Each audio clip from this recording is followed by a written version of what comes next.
జిల్లా హుజూర్నగర్ లో ఇటీవల సంచలనం సృష్టించిన ట్రాక్టర్ చోరీ కేసును పోలీసులు చాకచక్యంగా ఛేదించారు.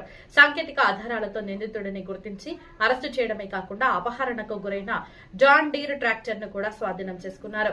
నిందితుడిని కోర్టులో హాజరుపరిచి రిమాండ్కు తరలించినట్లు పోలీసులు వెల్లడించారు. ఈ సందర్భంగా రైతులు తమ వ్యవసాయ యంత్రాలు, పరికరాల భద్రతా విషయంలో అప్రమత్తంగా ఉండాలని హుజూర్నగర్ సీఐ చరమందార్ రాజు సూచించారు. ఈ కేసుకు సంబంధించిన పూర్తి వివరాలను ఇప్పుడు తెలుసుకుందాం.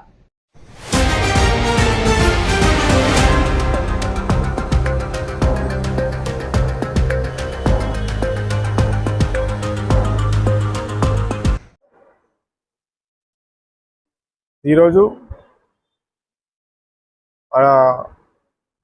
హుజూర్నగర్ మండలానికి చెందినటువంటి అమలారం విలేజ్లో 29 తారీఖు నాడు, గత నెల 29 తారీఖు నాడు ఒక ట్రాక్టర్ పోయిందనే కంప్లైంట్ మేరకు దాంట్లో విచారణ చేయగా అదే గ్రామానికి చెందినటువంటి చిరంజీవులు అనే వ్యక్తి ఆ ట్రాక్టర్ని దొంగతనం చేసినట్టుగా తెలిసి ఈరోజు అతన్ని పట్టుబడి చేయడం జరిగింది.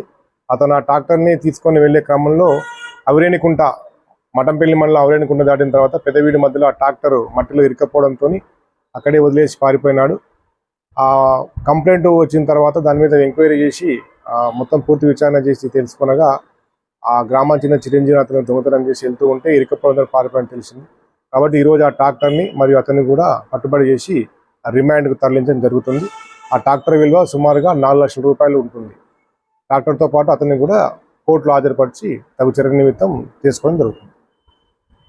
రైతులందరూ కూడా విజ్ఞప్తి ఏంటంటే, ప్రతి రైతు కూడా ఇప్పుడు పొలాలు నాట్లు వేసుకునే సమయం కాబట్టి ఈ ట్రాక్టర్లు ఏవైతే ఉంటాయో వాటికి సరైనటువంటి లాక్ ద్వారా దాన్ని సీజ్ చేసుకోవాలి. అదేవిధంగా ఇప్పుడు ఒక రైతుకి నష్టం కలిగినట్టయితే పూర్తిగా 6 నెలల పంట కాలం కూడా దెబ్బతింటుంది. కాబట్టి మీరందరూ కూడా ఈ విషయంలో జాగ్రత్తగా ఉంటూ ఒక కంట కనిపెడుతూ ఉంటారని చెప్పని అందరూ కూడా విజ్ఞప్తి చేయడం జరుగుతుంది.